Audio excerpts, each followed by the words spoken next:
You're listening to Last Word Radio, where you get the last word.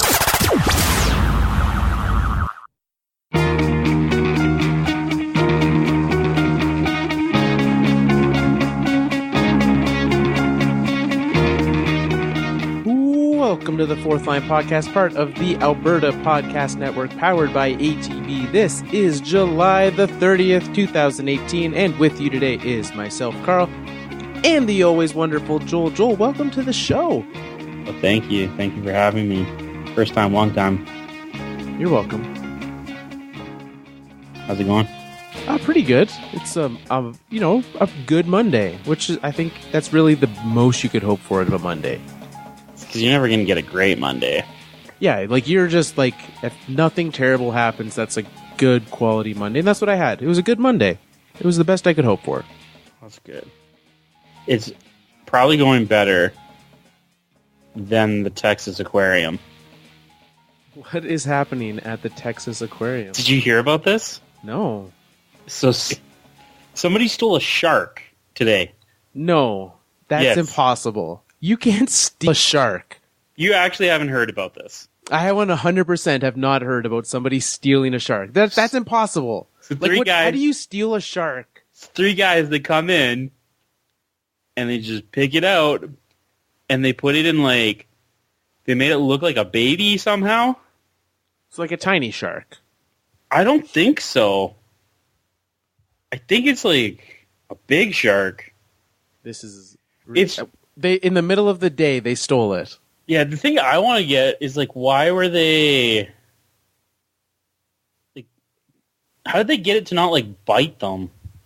There's a lot of questions that I have right now. So, okay, here's the thing.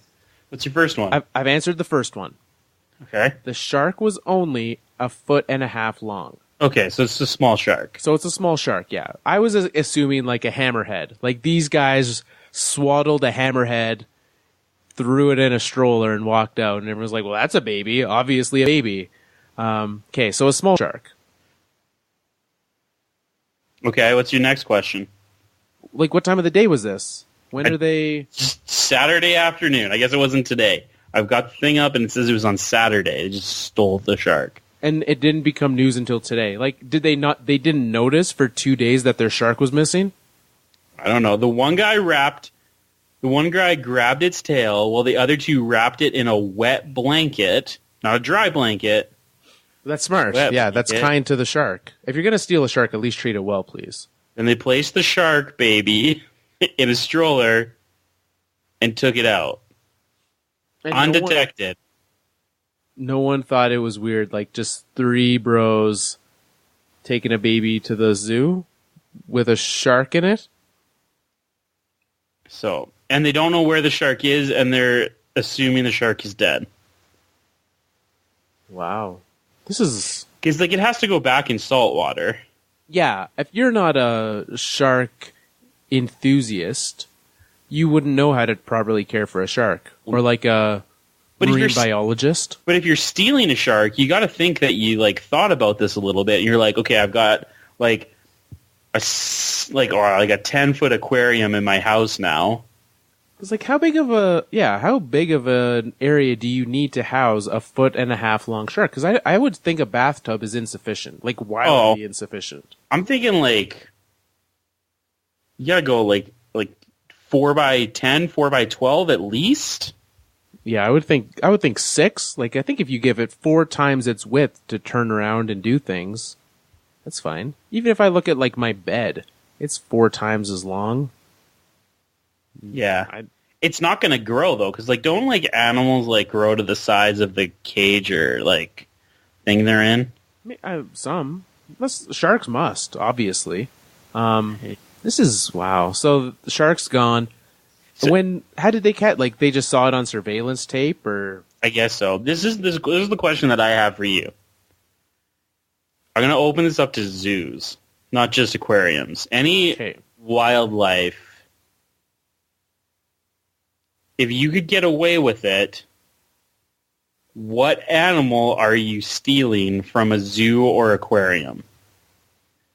Okay, so I have, again, questions. Do do I need to...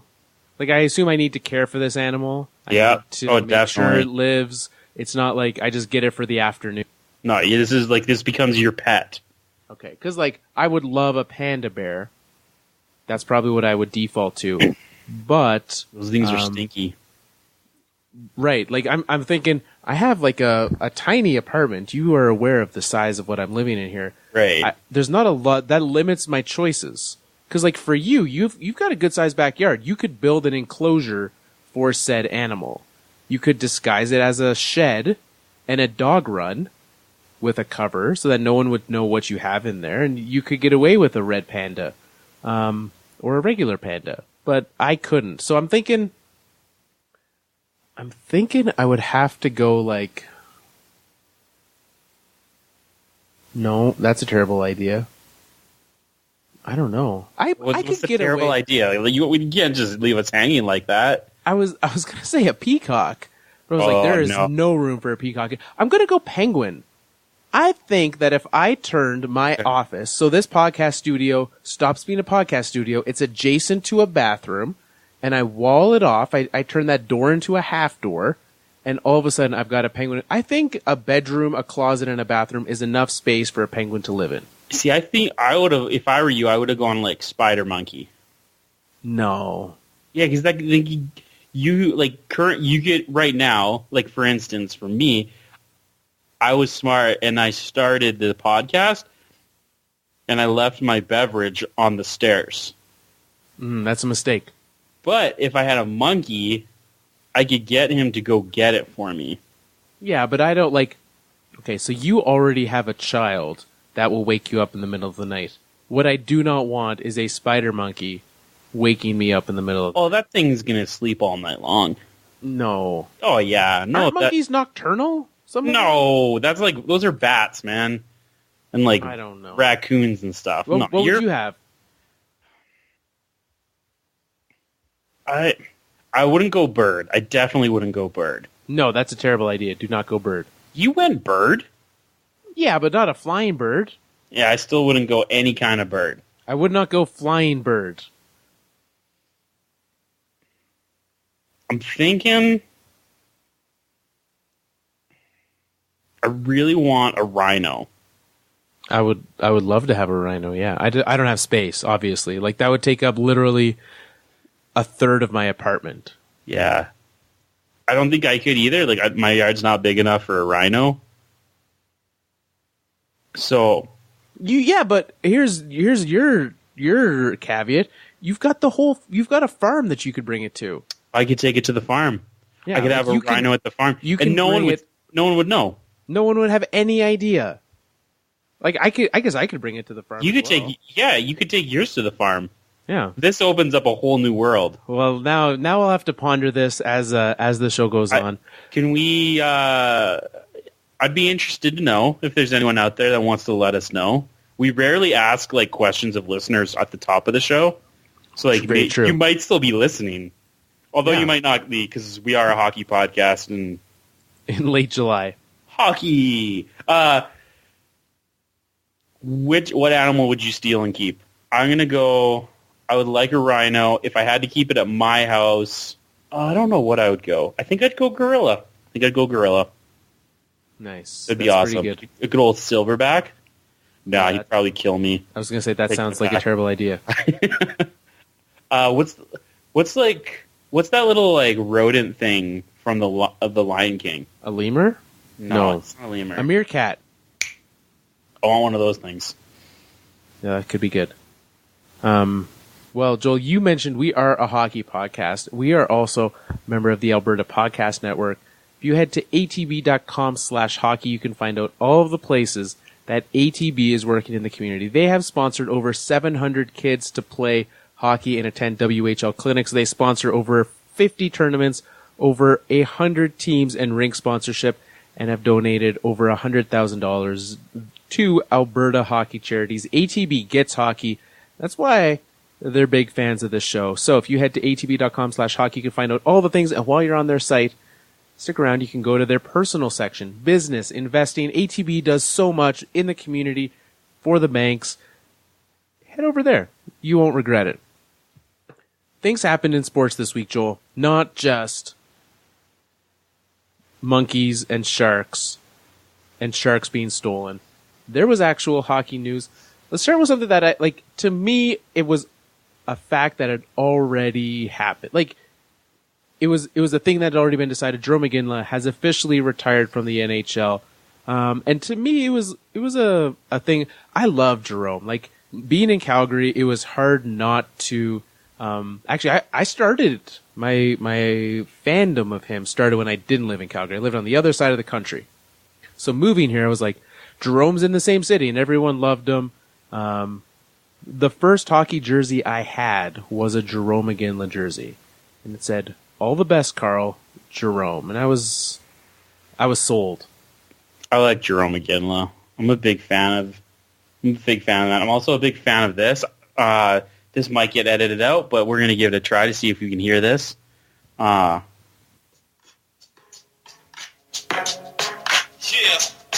Okay, Flames fans, just put your C's up. After 7 long years. Yo, and you can find me in the dome, chilling with Jarome. Got my eye on the cup, baby. We gon' bring it home. C's claiming on my chest, so you know that it's on. What I tell you, the West Kid, the cup is coming home. And you can find me in the dome. That was one of the greatest gifts that radio has ever given us.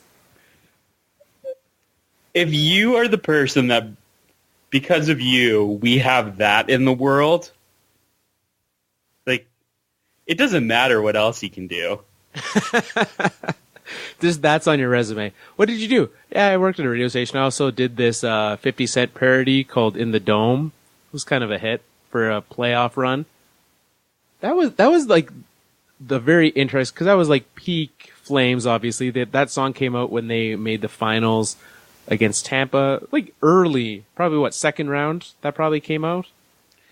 Fairly early, I think. But I have a question about this Jarome Iginla. There's no question he's a Hall of Famer, right? No question. I would say so, yeah. Especially, like, without the cup, he's still a Hall of Famer. And he is one of probably one of, if not the best right winger of, like, my life. Maybe, was Jágr a right winger, or is he left winger? I don't know.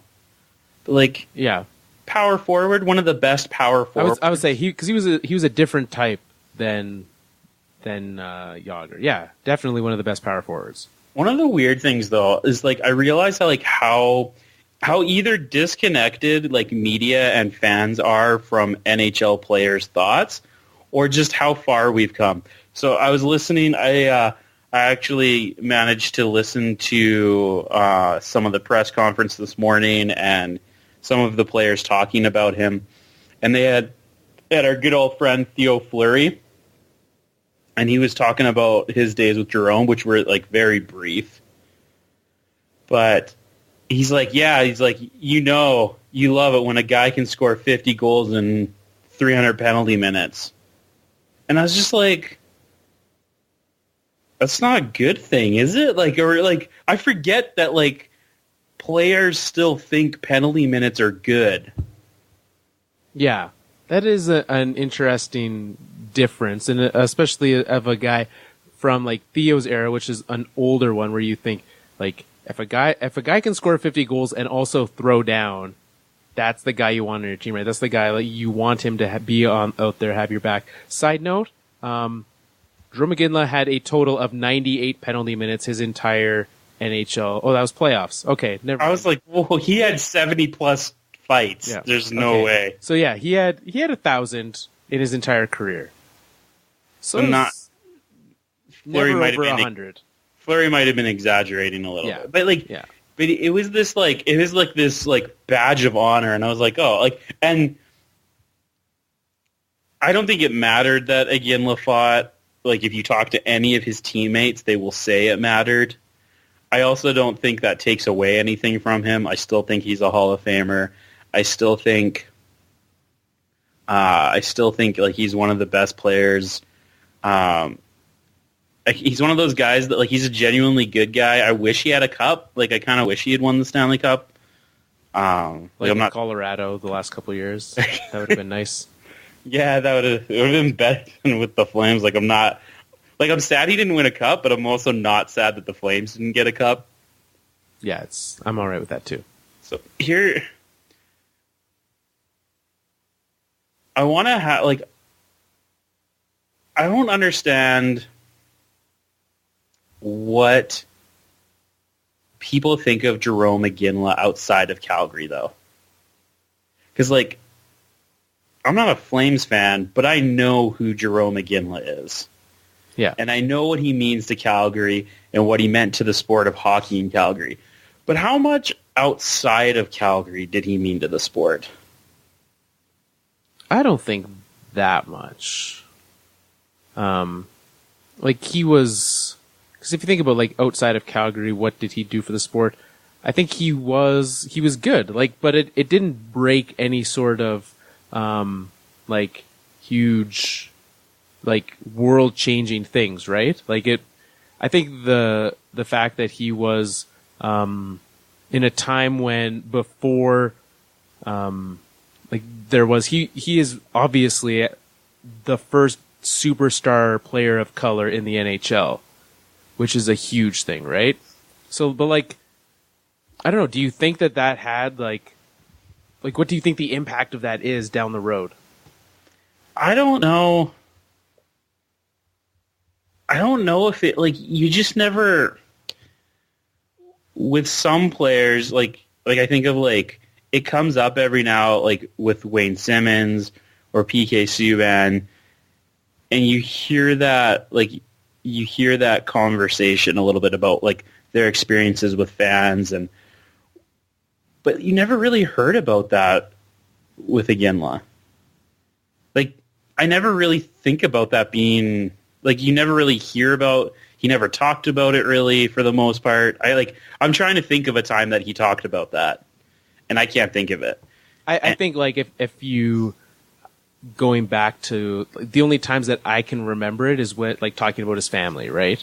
Like, he was very proud of being from, like, a mixed background. Right. But and aside from that, like, yeah, it wasn't something that you know that he had to have difficulties starting up in junior in the NHL, but he wasn't someone who really talked about it for sure. He just scored a lot of goals and was really good. And that's fine. No one says he has to talk about it. That or he didn't have difficulties. Like, I don't know. Like, he didn't talk about it, so you never, like, I don't know if it was a thing or not, but that was never something that was, you just never really thought about it with Iginla. He was just, it wasn't, like, the thing about him is that you don't have the thing where you say, well, Iginla was one of the best players of color in the NHL.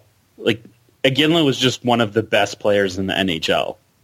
Like, absolutely, yeah. It just wasn't a thing. And again, of all the stuff that I heard as I listened to today, because I listened to, like the radio station in town had coverage on it all day, and I listened to it on and off throughout the day as I was working. It didn't come up once.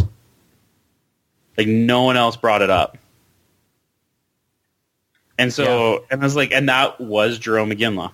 It never really came up. He never talked about it. The team never talked about it. The media never really talked about it because he just scored a ton of goals and was really good at what he did. Yeah, he was an incredible talent. What do you think? He was a guy who, you know, he left Calgary via trade, hit up Pittsburgh, Boston, Colorado, and had, like, the shortest of stints with the Kings. At the end, what do you feel about players like this who have like a lasting legacy? And we touched on this a little bit on the blank line about what we do with players who, like, overstay their welcome, right, before their legacy runs out as a star. And he went and he sought after the cup, and as much as I was honored that he thought Colorado was his place to try to win a cup, not a good idea. Maybe he was like, they're giving me a 3-year deal, I will take that. What are your thoughts on that? Does it change your opinion of Jarome Iginla, or do you just remember him as Jarome Iginla, Calgary Flame? I just think about Jarome Iginla, Calgary Flame. It's kind of whatever. Like, he didn't really show much life after Calgary. I mean, he scored 30 goals for the Bruins. Still pretty good. Yeah, but that was his only good season, right? He was never really that great for the Avalanche.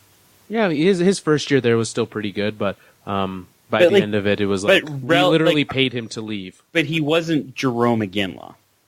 He was an okay player. He wasn't like Jarome Iginla of Calgary Flames. That's what I was saying. Like, he was kind of like whatever. Like, he wasn't really that great. He wasn't really, but yeah. I don't think it matters.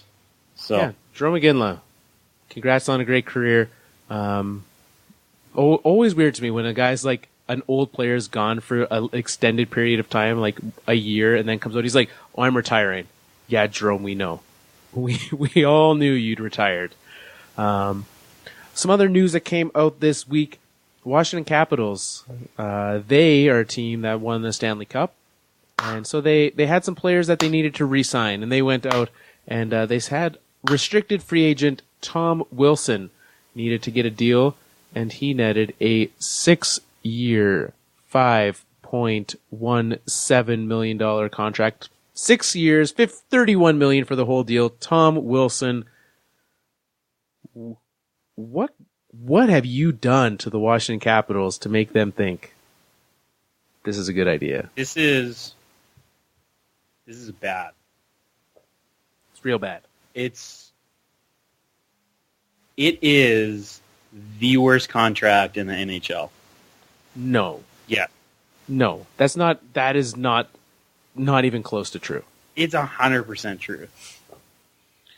Well, I guess we're going to have to play everyone's favorite game of which contract is worse. Okay, so he has 6 years left, $31 million. Mm-hmm. I am going to not tell you the player in question here. It's going to be Milan Lucic, and you're wrong. Milan Lucic is better than Tom Wilson. You would rather have... Now, if that were the player I was going to pick, you would rather have Lucic than... That's crazy, because that's not true. I would much rather have... Because, you want to know what? At least Lucic might do something. He might be good. This is the most money given ever to a guy with this little points. This is like, you want to know the comparables that are coming out on this contract?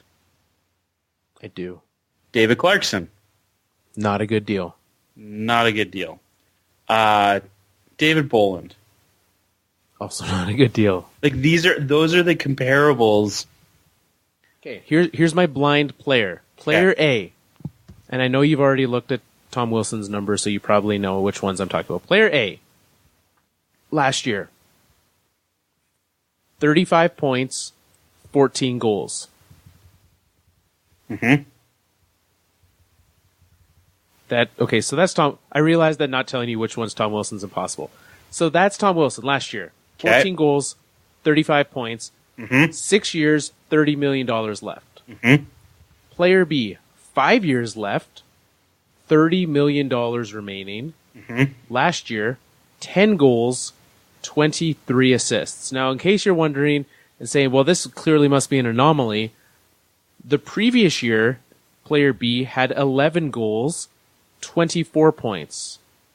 So combine the last 2 years, 47 points for player B, one less year, one less $1 million. Would you rather player B or Tom Wilson? Just based off of points, or are you going to give me some other stats like relative Corsi numbers? Yeah, let me hit you with the relative Corsi of this player. Hit me with some of those, because here are some of the comparables. While you're doing that, let me tell you some of the comparables that are signed to about the same amount of money as him. Tell me who you'd rather have. Nazem Kadri or Tom Wilson. I would rather have Nazem Kadri. Look, let me get this out of the way here. Okay. I am not saying that the Tom Wilson contract is a good contract.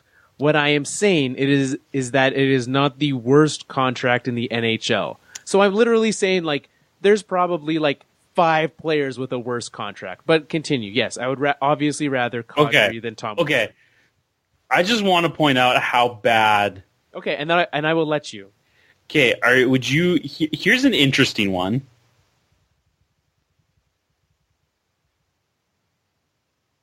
Elias Lindholm.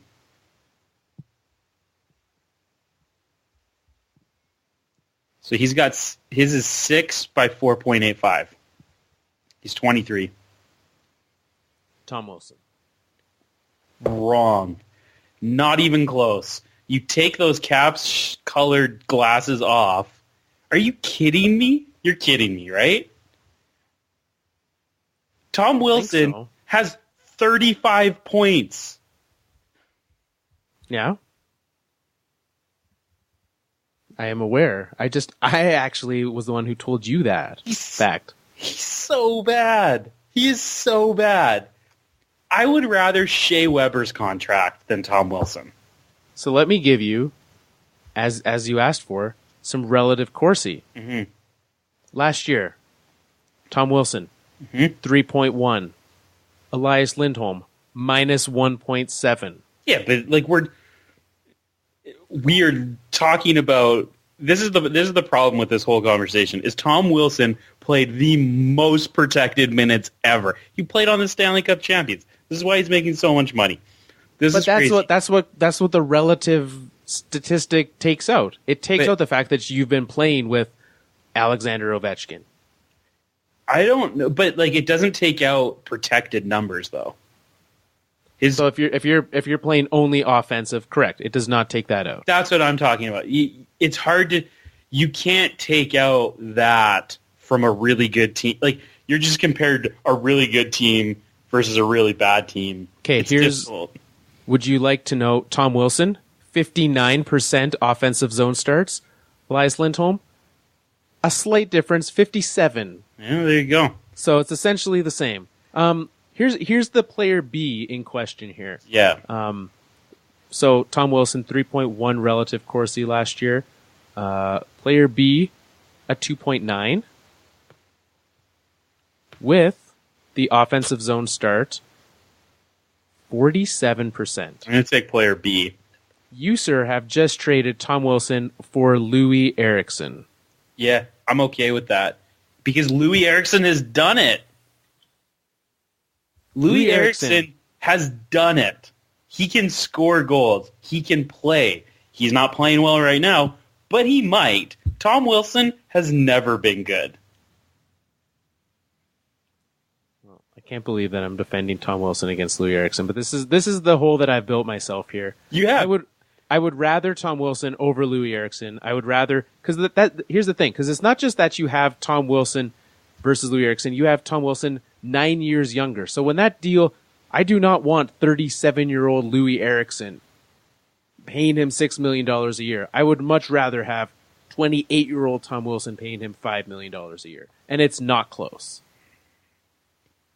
That's fine. I'm okay with you picking a worse player. Like and that is why, and this is what happens to Stanley Cup winning teams. Like, I cannot believe they made this deal. It's very bad. It's so bad. There was zero reason for them to actually make this trade. Also, I miscalculated Louis Eriksson, only 4 years left, but still, okay. It's still bad. Here's the thing. We are arguing about whether you would rather have Milan Lucic sit in your press box, Tom Wilson sit in your press box, or Louis Eriksson for sit in your press box. Because that's really what it comes down to. Yeah, it's not good. And there was no reason for them to have to make this signing. And that's what I don't get. There was no reason. If they had went to arbitration with him, they would have paid him $750,000 and it would have been fine. Because he's awful and he shouldn't make any money. So like a little bit less, but yes. A little bit more than that. Was it that much? Because they assume they're not going to have to pay like a third of it because he's going to be suspended. just gone from the league. The other thing that makes this a bit more interesting of a deal is that, we've talked about it on the show, the abundance of signing bonus. 16 of the $31 million is a signing bonus. So even if he is suspended, he's already got his money.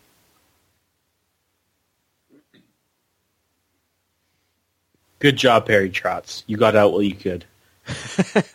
Is anyone questioning what Barry Trotz did at this point? He made a good choice. He made the best choice. To be fair, he's now on the island with, a bunch of fourth liners on his first line. But yeah, but he knows he's going to be bad. It's true. People are expecting Washington to win again. So here's the thing. Washington decided we cannot afford to give Barry Trotz a raise, but we can afford to pay Tom Wilson $5 million a year. That's essentially... I know it comes from different pockets. I just don't get it. I don't get who was like, hey... if you had said, hey, Tom Wilson is signed for 6 years, I would have said 3.5. And I would have said that was an overpay. Right. But I wouldn't have been like, that's ridiculous. Yeah. I would have, yeah. So it's a lot. I would have thought that it should be much, I don't even know. This number is so far off from what it should be, I don't know what it should be. This is what I know should be. Is Mr. Noah Hannafin, you call Tom Wilson and you say, give me your agent's number because I want it and I need it. Yeah. Because that is the smartest man in hockey right now is Tom Wilson's agent. Very, very true. So, because would you rather, okay, here, player A or player B? Player A scored 14 goals and had 35 points. The other RFA that got signed this week was Mr. Jason Zucker. He had 33 goals and 31 points. He signed for essentially the same money as Mr. Tom Wilson. Yeah, don't do that. That's a terrible idea. No, I think the Zucker deal is probably good. No, yes, I'm well aware. Okay. The Zucker deal is good, yes. Do you think, that's the thing, do you feel, if you're Jason Zucker now, do you feel like you're maybe I undersold myself? Yeah, you should have really used that as your benchmark. Side note, Tom Wilson's agent, the old Puckpedia, which is slowly becoming, not slowly, it's becoming a very comparable piece to Cap Friendly because they have a lot of weird extra things. They track agencies, yeah, and which agents have the most. Tom Wilson's agency has raked in the most money this offseason. So, are they John Tavares? They are. Yes, it's Newport Sports. So yes, they know what they're doing. Because so Zucker signed a deal that I kind of expected. Yeah. What about Brady? I don't even know how to say that guy's name. Brady Skjei. Let's play everyone's favorite game. What country is he from? I'm gonna go Russia.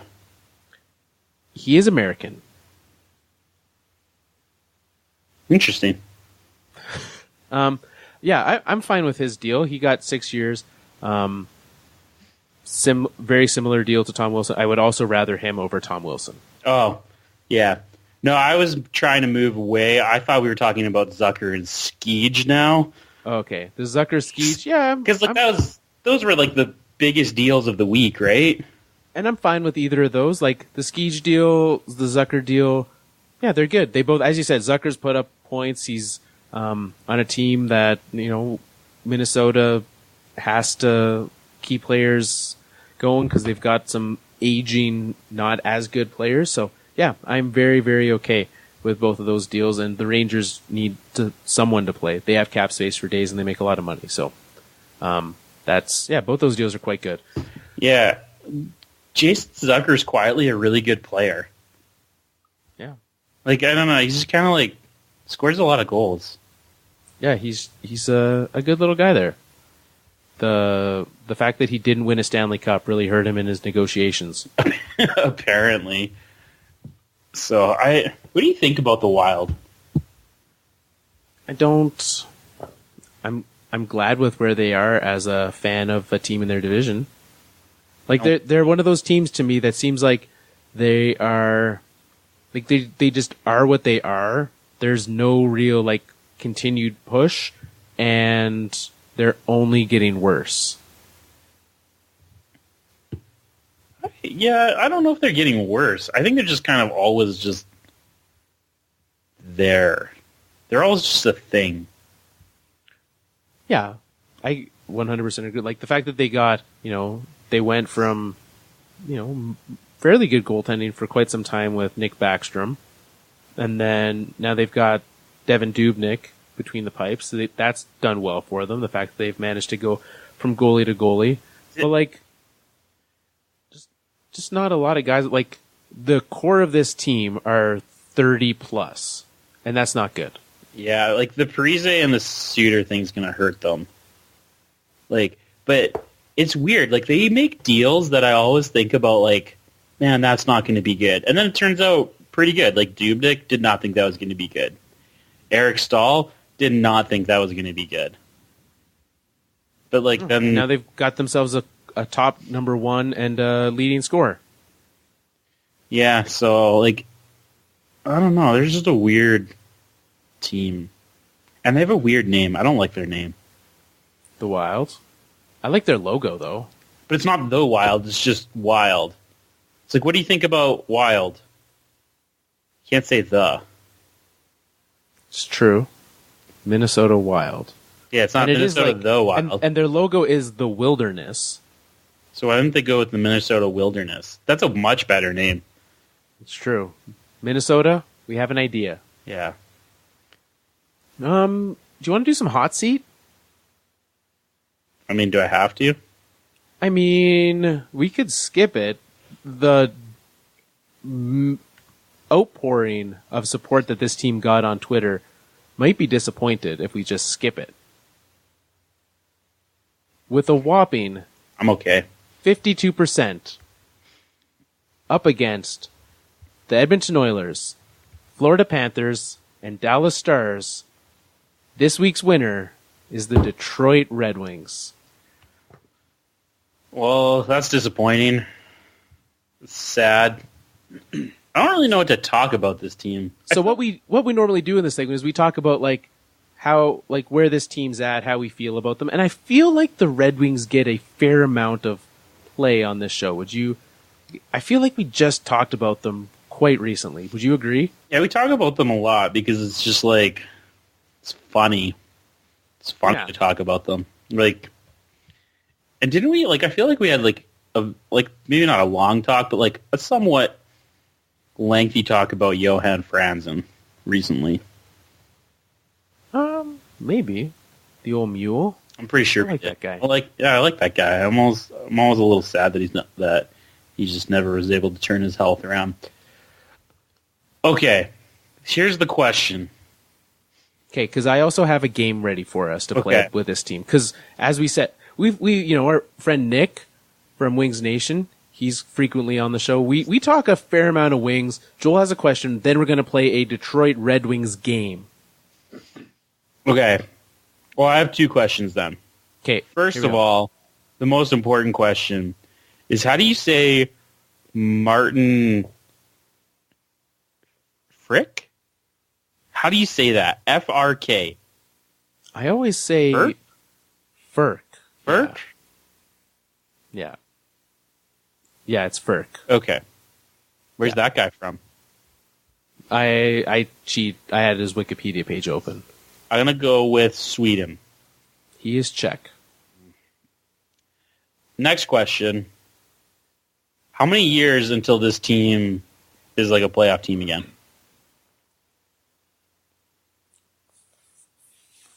4. I was going to say 4 or 5. It's a long time. Yeah. Hang in there, Red Wings fans. Or don't. You'll get there eventually. No, it'd be fine if you switch teams. Just don't. Just stop hanging in there. They gave Bernier 3 years. That was a lot of money. That's crazy. Yeah. Here is the game that we are going to play. When would you say you start to have an idea of when the Detroit Red Wings were an entity? Like, can we go all the way back to your birth year for this game? I'd say like 93. Okay, so as we're far going back all as the you way go. back to 1993. We are going to look at who led the Detroit Red Wings in scoring every single year from that time. So I'm not gonna ask you from like, who did it this year. If you want to go that deep, we can. I don't.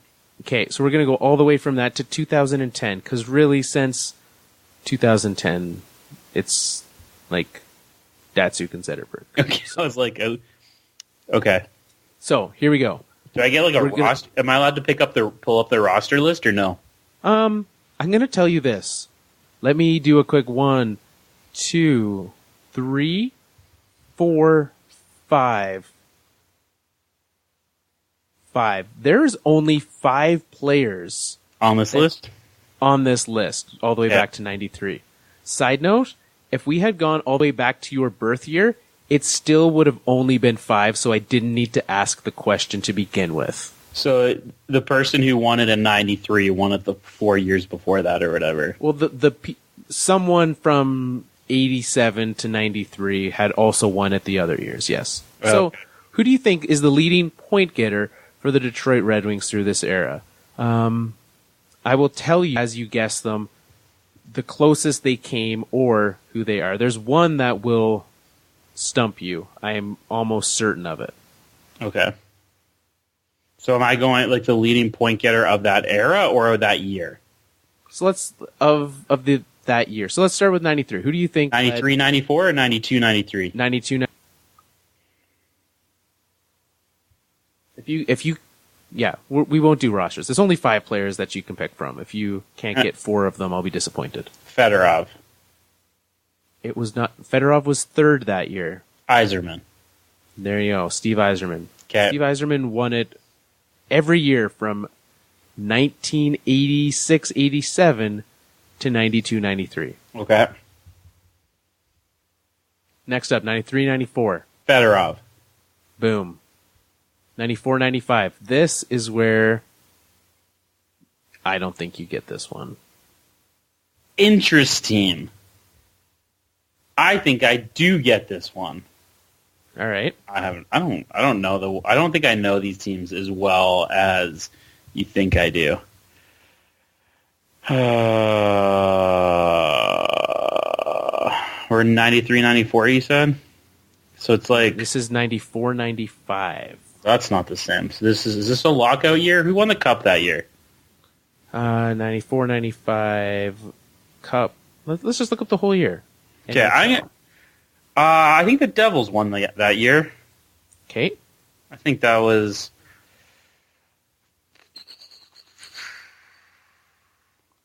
The Devils beat the Red Wings for the Stanley Cup.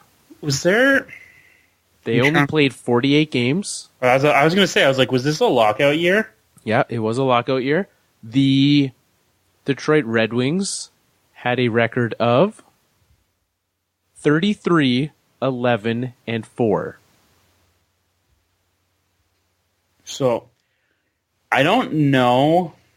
I know he had a stint with the Red Wings in the mid-90s, and it was like only like maybe 2 or 3 years. He's like one of like the most undeserving Hall of Famers. Mm-hmm. Dino Ciccarelli.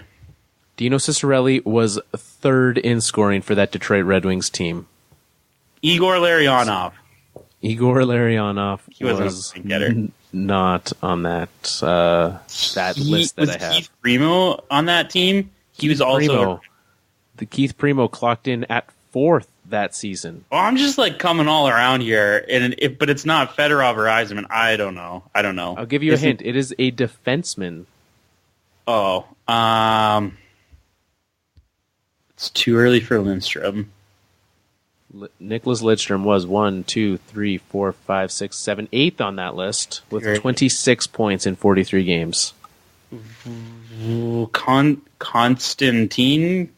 What's that guy's name? Vladimir Konstantinov had 14 points that season. I'll give you it won't help you. This guy had 14 goals and 44 assists. I have no idea. Paul Coffey. Oh, Paul Coffey.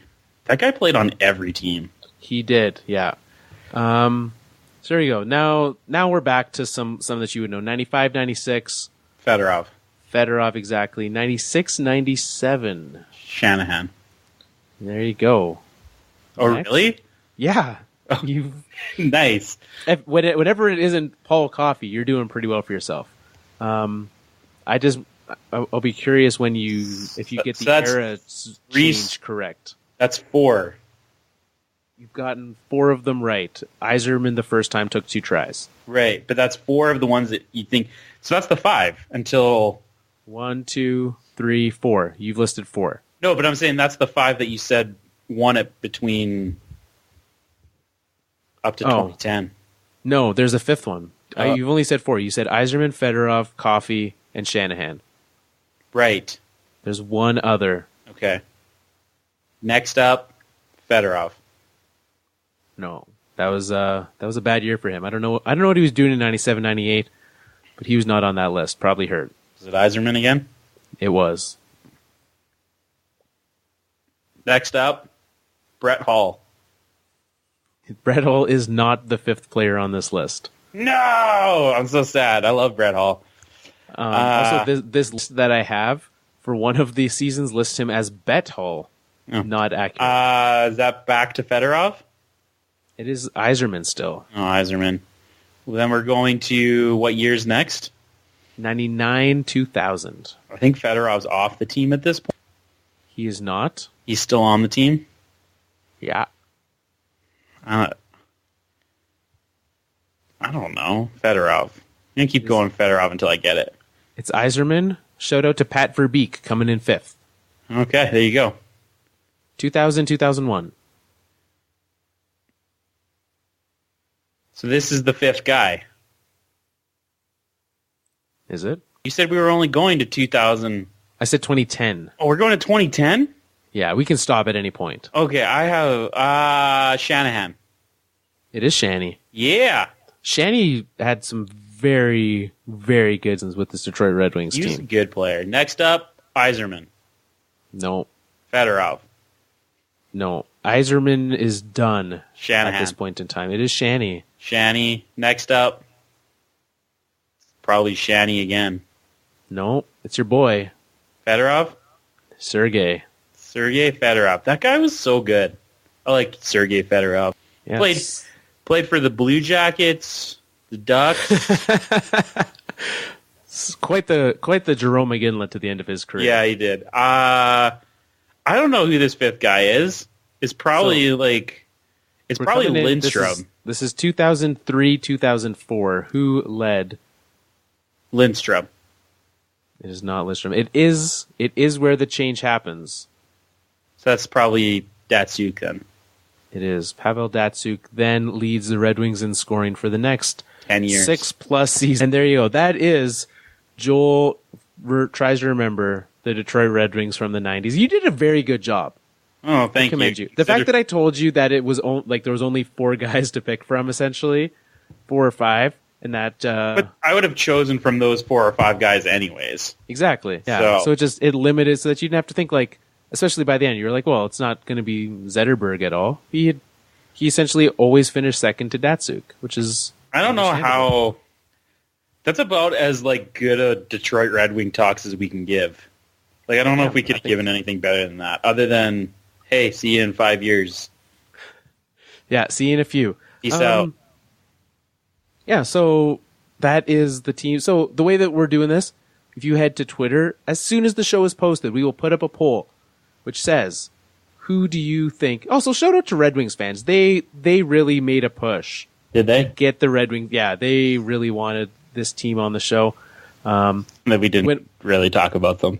It's hilarious. We did. We've talked Red Wings for a solid 10 minutes, just like old Red Wings. The era that they should be cherishing is what we talked about. Right. So like they should be happy. Yeah.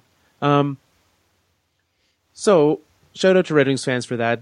Head over to Twitter. There will be a poll up where you will be able to select the next 4 teams in alphabetical order. Vote for one of those teams next week on the show in the Summer Hot Seat. They will be featured. We'll talk about them.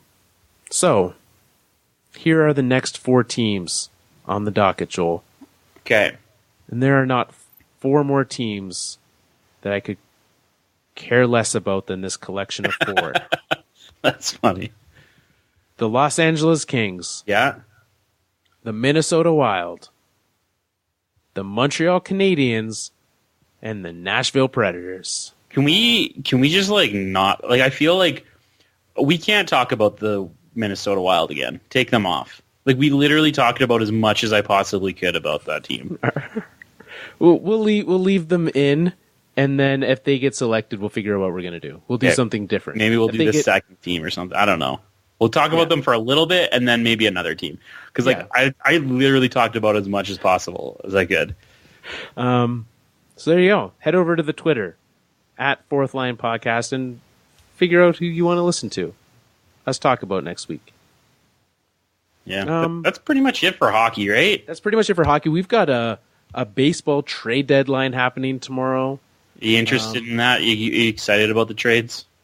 There have been a lot. Is it just me, or has there been like a lot of trades this year? No, this is baseball. Welcome to baseball. It's awesome. I know baseball always does. Baseball's great. Yeah. Do you think Bryce Harper's going to move? No, that's silly. Don't be silly.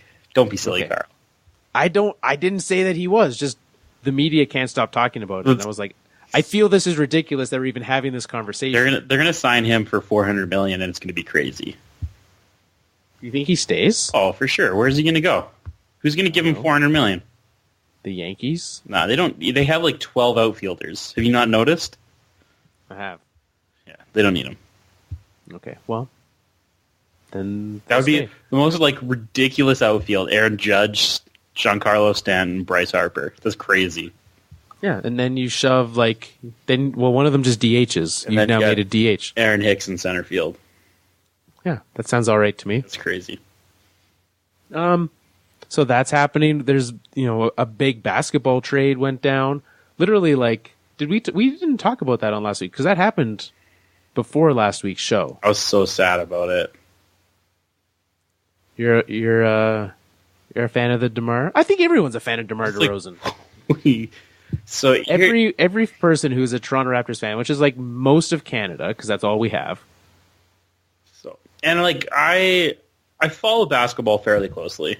I watch quite a few Raptors games every year. I am invested in this team, and this is the first time I think in my life that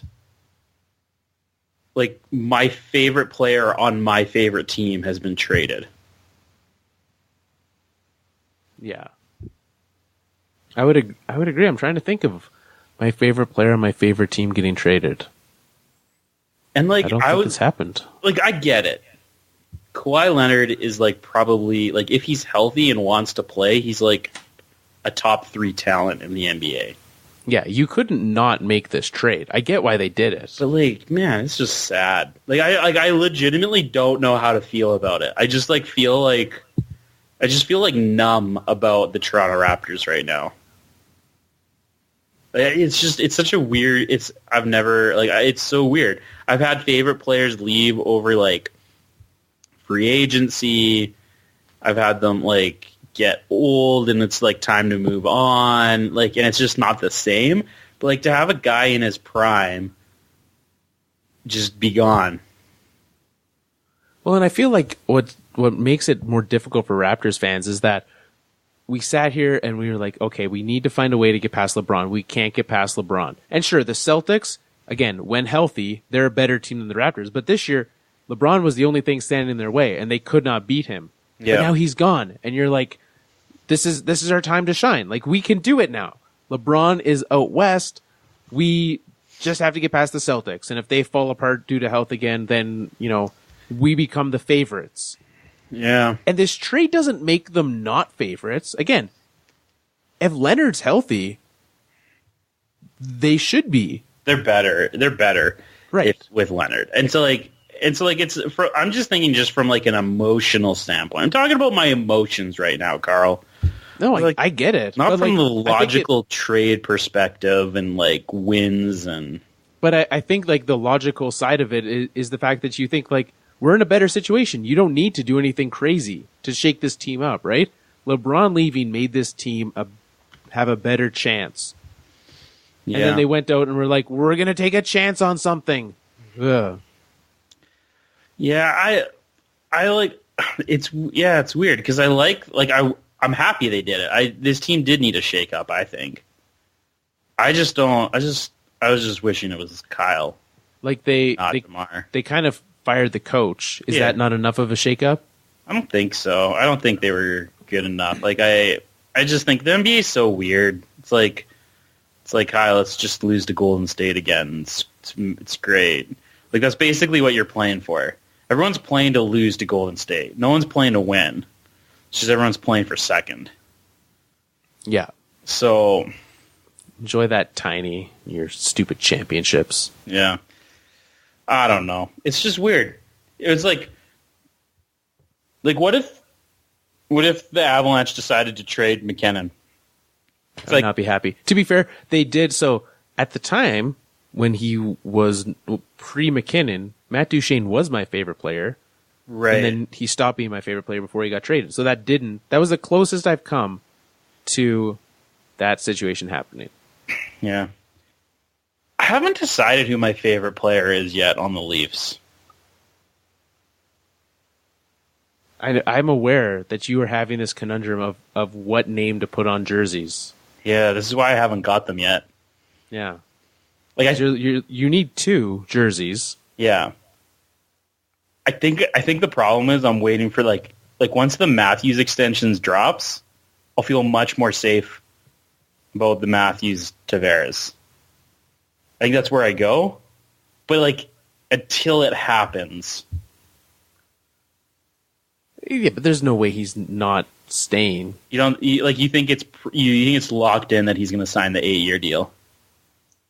Name one superstar young talent who hasn't done that.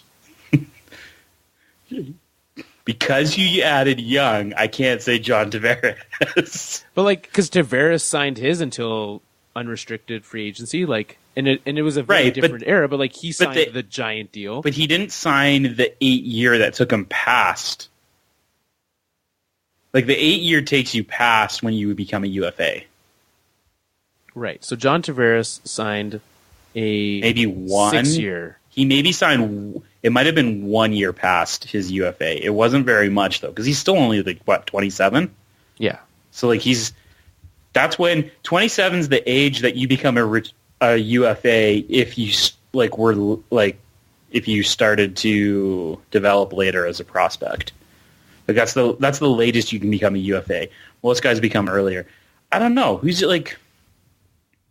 So I think you're right. I don't want to commit until it happens. I don't want to there's always that little bit of I don't know. So an RFA is 7 seasons. So Tavares signed away 2 years of his UFA. Okay. And Matthews would sign away because he had 3 and then 6. 3 then 6. Matthews would have 3 and 11, so he would be signing away 4. Yeah, but as a 22-year-old, if you have the opportunity to sign an 8-year deal for $11.5 million, you probably do that. That's probably something you do. You probably don't. You probably don't be no, I don't want to do that. Anyways, I think I've never experienced this before, and so I'm having to deal with all these emotions about my favorite player leaving my team, and now I have just in the back of my mind now, I'm is Russell Wilson leaving me? Is this... Because, that's a legit... Joe just has trust issues forever now. I have trust issues right now. Because, he doesn't have a long-term deal. And it's weird because, my entire life, until Derek Jeter retired was Derek Jeter. Like my entire baseball life was Derek Jeter. And he never left me, and he was always great. It's true. He left now DeMar. He left you gift baskets and everything. If only. Well, Joel, before we wrap up the show, let's remind everyone about the great Alberta Podcast Network and all of the shows on the Alberta Podcast Network. There are more shows. And the one I want to highlight this week is one that, we rip on this league to a degree, a significant amount of time, the CFL. You may have heard of it. Sure. But if you want to know more about the CFL, if you're like, you know what, Carl and Joel has repeatedly referred to this as high school football. If you want someone with a more positive take, the 2 and Out CFL podcast is your place to go. So head over. You can find them at 2 and Out CFL with the number 2 on Twitter. Head over there. They are a great new addition to the Alberta Podcast Network. You can head over, find them wherever podcasts are found. Search for Alberta Podcast Network. The CFL is in full swing. Johnny Football has been traded. Speaking of big trades, Johnny Football has been traded. Yeah. He's going to go play backup quarterback for another CFL team. I will say this about the CFL. It's way better in person than on TV. It is a fun experience in person. Like, I'm planning on going. I think there's a Saturday afternoon game coming up, like a 2:00 start. I'm going to take the family. We're going to go to a football game. Yeah, it's a fun experience for sure. I enjoy it. I do not watch it on TV. I'm not going to watch it on TV, but I will go. Yeah, I like that. Yeah. So check out the 2 and Out CFL podcast, and you will not regret it if you want to learn more about the CFL. And until next week, you can head to our Twitter at Fourth Line Podcast, thefourthlinepodcast.com. Mike Laybourne wrote an article this week, which has had my brain percolating all kinds of thoughts. He wrote about, maybe, as the summer goes on, we'll have time. Maybe we'll dive into this a little bit more. But he has an article he wrote this week about the age effect of drafting. So, depending on the birth month of a player and how much they play against different players of different ages, the effect that has on their draft position. So if you want to know about that, head to thefourthlinepodcast.com and check that out. It's very interesting. I find those things fascinating. I did not see that, and I am going to go read that because that sounds super interesting. It very much is. So, you see, if you head there, you will find it and you can read it before Joel does. I already have it up. Well, Joel's going to have it read and may even share his thoughts before the end of the show. You can find us everywhere if you like the show or even just tolerate us. If you're still listening right now, you're either very desperate for hockey podcasts in July or you like the show. A review is always appreciated, but thank you for listening. Thank you for what you do on Twitter, on the email, on the Facebook. Thanks for listening, and until next week. Boom City.